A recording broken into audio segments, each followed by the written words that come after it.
स्वामी विवेकानंद। प्रतिभा जिनकी धरोहर होती है, आदर्श जिनके अनुगामी होते हैं, ज्ञान जिनका सहोदर होता है, विवेक और संयम जिसकी पूजा करते हैं, वह विनयशील व्यक्तित्व सब कुछ होकर भी संत होता है। भारत में युग पुरुष स्वामी विवेकानंद इसी रूप में अवतरित हुए। उनका व्यक्तित्व एवं कृतित्व समस्त विश्व के लिए अनुकरणीय बन गया। स्वामी विवेकानंद में वह सभी गुण समाहित थे जो उन्हें महान से महानतम बनाते हुए उन्हें नरेंद्र से स्वामी विवेकानंद के रूप में अभिनंदित कर सके। स्वामी विवेकानंद का वास्तविक नाम नरेंद्र नाथ दत्त था। 12 जनवरी सन 1863 को उनका जन्म कलकत्ता के एक सभ्य और सुसंस्कृत क्षत्रिय परिवार में हुआ।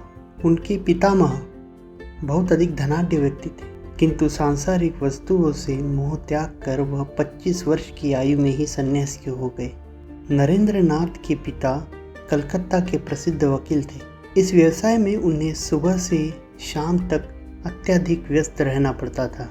उनकी माताजी भक्तिमय जीवन जीने वाली, उच्च चरित्र, उदार, सुशील, कर्तव्यनिष्ठ और वीरत्वपूर्ण संस्कारों की सजीव प्रतिमा थी। परिवार के इस वातावरण का नरेंद्र नाथ के मन और मस्तिष्क पर प्रभाव बना रहना स्वाभाविक ही था। प्रसिद्ध पाश्चात्य विद्वान रोमारोला ने स्वामी विवेकानंद के बाल्यकाल और युवावस्था की गतिविधियों का चित्रण विस्तार से इन पंक्तियों में किया है। नरेंद्र का शैशव और बाल्यकाल यूरोपीय काल के कला प्रेमी राजकुमार का सा रहा। उनकी प्रतिभा बहुमुखी थी और सभी दिशाओं में उन्होंने उसका विकास किया। उनका रूप सिंह शावक का सा प्रभावशाली और मृग छौने सा कोमल था। बलिष्ठ सुगठित शरीर कसरतों से और भी मंच गया था। कुश्ती, घोड़े की सवारी, तैरने और नाव खेलने का उन्हें शौक था।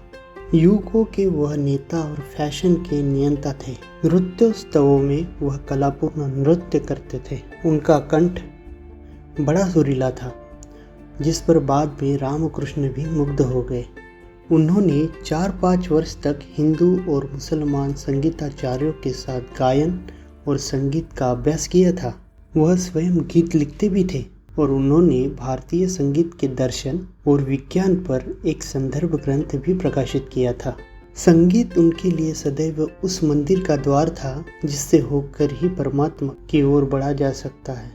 कॉलेज में उनकी प्रखर मेधा ने विज्ञान, ज्योतिष, गणित, दर्शन, भारतीय तथा यूरोपीय भाषाओं पर समान अधिकार करके सबको चकित कर दिया। उन्होंने संस्कृत और अंग्रेजी काव्य पढ़ा। ग्रीन और गिबन के इतिहास ग्रंथों का मनन किया। फ्रांसीसी क्रांति और नेपोलियन से वह प्रभावित हुए। अनेक भारतीय बालकों की भांति उन्होंने बचपन से ही एकाग्र चिंतन का अभ्यास किया। रात को वह वेदांत और द इमिटेशन ऑफ क्राइस्ट का अध्ययन किया करते। दार्शनिक विमर्श से उन्हें प्रेम था। चिंतन, आलोचन, विवेचन की इस प्रवृत्ति के कारण ही अनंतर उनका नाम विवेकानंद पड़ा।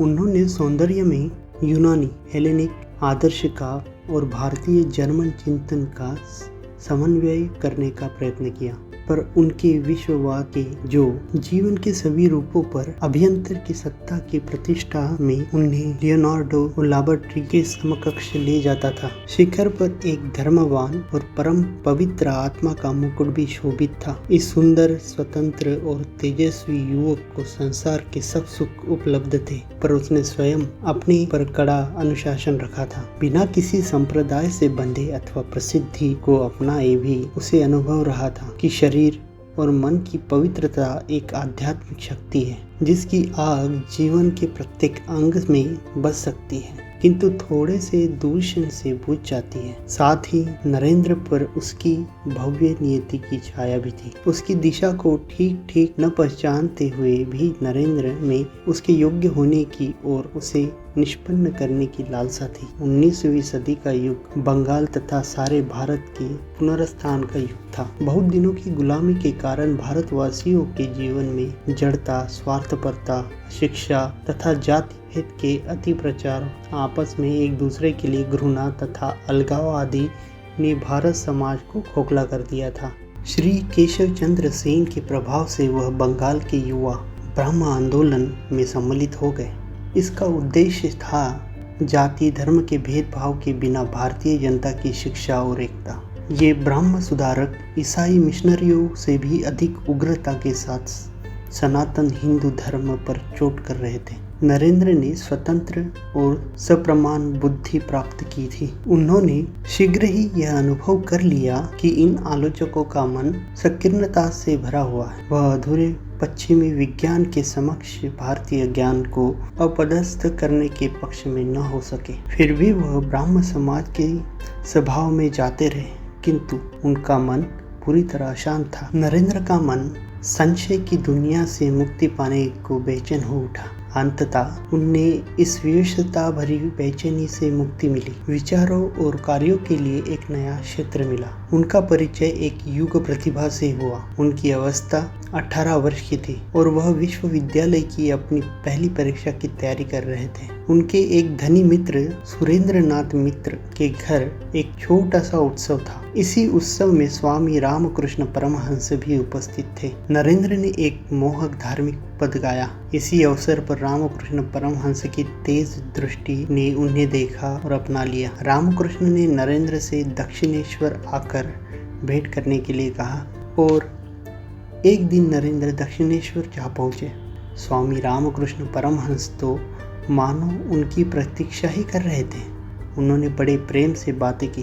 कुछ देर संगीत और वार्तालाप चला। फिर स्वामी रामकृष्ण नरेंद्र को एकांत में ले गए। स्नेह से नरेंद्र का हाथ पकड़कर बोले, इतने दिनों तक तू मुझे भूल कर कैसे रहा? कब से मैं तेरे आने की प्रतीक्षा कर रहा हूँ। नरेंद्र खामोश, क्या कहे। थोड़ी देर बाद रामकृष्ण विलव हो उठे। हाथ जोड़कर नरेंद्र के सामने खड़े हो गए। कहने लगे, तुम सप्त ऋषि मंडल के ऋषि हो, नर के रूप में नारायण हो। तुमने जीवों के कल्याण के लिए जन्म लिया है। नरेंद्र को स्वामी रामकृष्ण की बातें पागलों की सी लगी। लोग परमहंस को महापुरुष मानते थे। कहते थे उन्हें ईश्वर के दर्शन हो चुके हैं। परमहंस माँ काली के बहुत बड़े भक्त थे। माँ काली उन्हें सिद्ध थी। पर नरेंद्र को परमहंस एक पागल पुजारी जैसे लगे। उन्होंने परमहंस की परीक्षा लेने का निश्चय किया। उस दिन वह बिना कुछ कहे सुने मठ से लौट आए। परंतु परमहंस में कुछ अजीब आकर्षण था। तभी तो नरेंद्र कभी कभी पागल पुजारी के यहाँ पहुँच ही जाते थे। एक दिन नरेंद्र ने स्वामी रामकृष्ण से प्रश्न किया, महाराज क्या आपने ईश्वर के दर्शन किए हैं? रामकृष्ण बोले, हाँ बेटा, मैंने ईश्वर के दर्शन किए हैं। तुम भी ईश्वर को अपनी आंखों से देख सकते हो, पर इसके लिए तुम्हें मेरे कहने के अनुसार कार्य करना होगा। नरेंद्र कुछ नहीं बोले। वह व्यक्ति की परीक्षा ले लेने के बाद ही निर्णय लेते थे, इसलिए उन्होंने परमहंस को गुरु नहीं बनाया और वह दक्षिणेश्वर से लौट आए। बहुत दिनों तक नरेंद्र परमहंस के पास नहीं गए। उधर परमहंस नरेंद्र के लिए व्याकुल हो उठे। एक दिन उन्हें पता चला कि नरेंद्र ब्राह्म समाज में बैठे। बस वह वहीं जा पहुँचे। ब्राह्म समाजियों ने रामकृष्ण का बड़ा अपमान किया। इससे नरेंद्र को बड़ा दुख हुआ। उस दिन से उन्होंने ब्राह्म समाज में जाना छोड़ दिया। एक प्रकार से उससे संबंध ही तोड़ लिया। उन्हीं दिनों नरेंद्र के साथ एक विचित्र घटना घटी। एक दिन वह दक्षिणेश्वर में बहुत से भक्तों के साथ बैठे थे। स्वामी रामकृष्ण भक्तों को कुछ बातें बता रहे थे। एकाएक स्वामी जी अपने आसन से उठे। नरेंद्र के पास आकर उन्होंने उनके कंधे पर अपना एक चरण रख दिया। नरेंद्र की दशा ही विचित्र हो गई। उन्हें लगा जैसे सब कुछ मिट गया है, अकेले वही एक रह गए हैं। धीरे धीरे वह स्वयं भी विलीन होने लगे। वह एकाएक चीख उठे, आपने मेरा यह क्या कर डाला? मेरे माता पिता जो है। परमहंस ने अपना हाथ उनके हृदय पर रख दिया। नरेंद्र बिल्कुल ठीक हो गए। अब उन्हें कोई शंका नहीं रह गई कि परमहंस साधारण मनुष्य नहीं है, वह कोई तेज पुरुष है। बस उन्होंने मन ही मन स्वामी रामकृष्ण को गुरु मान लिया। 3 वर्ष के उपरांत विवेकानंद के समक्ष अभूतपूर्व मानसिक संकट उपस्थित हुआ।